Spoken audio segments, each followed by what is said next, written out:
Bob, did you read this? They moved the Doomsday Clock. World War III could start any day now. I need to call my broker. I need to sell all my stocks and buy canned food. We're all gonna die, Bob. You know what's the most pathetic thing about guys like you? Financial anxiety. It just goes and hacks your tiny, primitive monkey brain. If they announce World War III on the radio tomorrow morning, guys like you won't rush to call your mommies, and you won't go check on your neighbors. You'll frantically open your brokerage app on your phone, even though your portfolio, in the grand scheme of a global nuclear conflict, doesn't need your help at all. But you still go in and ruin everything. While you're pressing the sell button with your shaky little hands at 6 a.m., congratulating yourself on what a genius investor you are, someone else is doing something that looks completely insane from the outside. They are buying. Because the history of money and war is the most illogical thing in the world. First, understand exactly who is milking you. The main sponsor of your idiocy is the financial media. When it smells like gunpowder, their ratings go to the moon. Your panic is their favorite glazed donut. They'll eat it up and ask for seconds. The TV guys will call a pathetic 2% market dip a free fall, just because it makes you click and watch the ads. A 2% drop is a regular, boring Tuesday, but if they wrote moderate pullback, you'd change the channel to a show about fat cats. This whole ecosystem feeds on you making a mistake at the exact wrong moment. They'll drag the sweatiest, most anxious expert on air, give him 17 minutes to scare you half to death, and then run a commercial for a broker who will happily take the commission from your panic-driven sell-off. Wow. Bob, how do you know all this? Did you work on Wall Street before? What are you even in here for? Anyway, war is not the death of the market. It's a giant, unlimited, grease-dripping government all-you-can-eat buffet. Buffet. When a country goes to war, it starts spending without limits. Weapons, food, logistics, medicine, communication systems. The government becomes the fattest customer in the restaurant. It orders the whole menu and doesn't even look at the prices on the right side. And all this money flows like a river straight into corporate earnings. Remember one thing, the S&P 500 index is a cockroach, a huge, fat cockroach in an expensive business suit. It survived 2 world wars, the Great Depression, a nuclear crisis, and a pandemic. The Dow Jones went up 50% during World War II, up 60% during the Korean War. The broad market dips for a couple of weeks, shakes off panic-stricken fleas like you, and then climbs back up. And those who sold everything just sit there with a pile of worthless paper and watch this celebration of life from the sidelines. Wait, are you saying cash is bad? Hiding cash under your mattress during a war is like trying to keep ice cream in your pants pocket in the middle of July. Cash is needed for exactly one thing. If the digital infrastructure gets shut down and ATMs turn into useless pieces of plastic, you need to have a couple of grand in physical bills at home to buy food for 3 days. That's it, period. The rest will be eaten by the inflation monster. War is always inflation.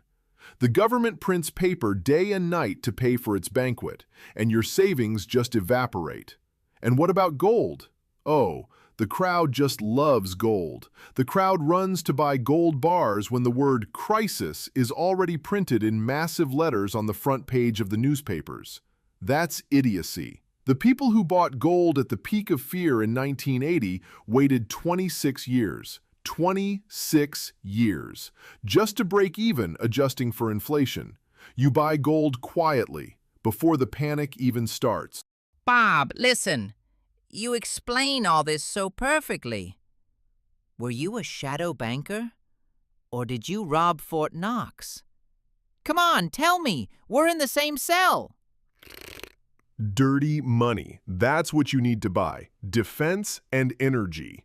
It's a trade that the clean hands crowd turns their noses up at because, you see, they feel morally uncomfortable making money on weapons. But history couldn't care less about your discomfort. Europe played pacifist for decades, and then, overnight, allocated 100 billion euros for weapons. This isn't a one-time speculation, it's a structural shift for the next decade. Defense stocks just tear the market apart. And next comes oil. Logistics collapse, borders close, supply lines get cut. The owners of oil rigs just watch their profits double every month. While everyone was crying over their falling tech stocks in 2022, energy went up 64%. But they weren't screaming about that on TV, were they? And the most important thing, staples, consumer staples. I'm not even going to ask how he knows all this anymore. He's probably an alien. People might cancel their vacation to the Bahamas. They might skip buying a new car. But they will never, you hear me, never stop buying laundry detergent, soda, and toilet paper. Even if there's a nuclear wasteland right outside the window. Companies that produce the basics are the financial equivalent of an old beige cardigan. There's zero glamour in it. Nobody will compliment you at a party. But in a nuclear winter, that cardigan will keep you warm. And forget about government bonds. During World War II, they lost 67% of their value because of inflation. Governments just burn their debt right along with your money. The only thing you absolutely, positively do not touch are large cap stocks. Index funds. You just buy them at a discount while there's blood in the streets, close the app for 6 months, and go drink a beer. The choice is always the same. Either you panic and become liquidity for people smarter than you, or you build a structure, a little cash, a little gold, defense, energy, staples, and indexes. One guy sponsors the system. The other guy takes assets from the scared crowd for pennies. The financial media, the broker, the panic, a perfectly designed machine. The cockroach always wins. The panicker always loses.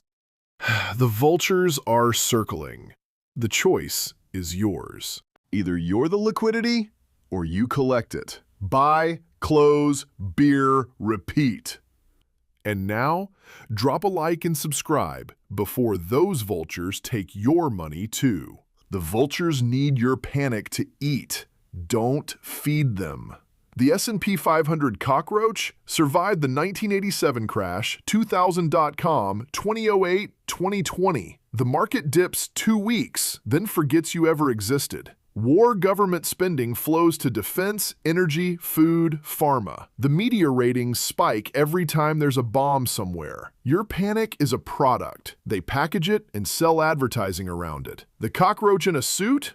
It's the index fund in cartoon form. Defense. Every war contract runs for years, not weeks. Oil. Every closed border is a closed valve. Price goes up instantly. Staples. The factory never stops, peace or war. The structure protects you whether it's peace or war. One panicker funds 10 smart investors every single crisis. The machine runs on your fear. Turn off the feed. Close the brokerage app. The market doesn't need your help. The calm investor sees discount where others see catastrophe. History repeats. Panic, sell, smart money buys, market recovers. The vultures in suits, they profit when you're scared. Gold bought at the peak of panic, 26 years to break even. Don't be the fuel, be the engine. The choice is always the same, panic or structure.